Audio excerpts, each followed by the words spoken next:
fucking 0 доцгүй орохоор дандаа толгой ажиллах юм те. Яасан бэ гэсэн чинь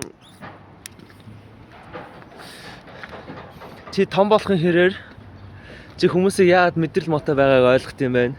Яагаад гэвэл шүү дээ те хүн болгон л ингээд өөрсдийнхөө trauma тэр айцууд тэр бүхэл ингээд нөө мэдрэмжүүдтэй ингээд нөө нүүр толсон ингээд нэг том хүний бие дагаа нэг жоох хөвгт гэдгийг ойлгох юм байна. Ханаас нь яадаг вэ гэвэл чи тэдний ингээд ойлгоод ингээд бүх зүйлийг ингээд personally хүлээж авах болно. Магадгүй чиний үзүүлж байгаа action, reaction бүхэл зүйлүүд чи яг үндэ чи хийл гэж хийсэн үйлдэл ингээд байсан.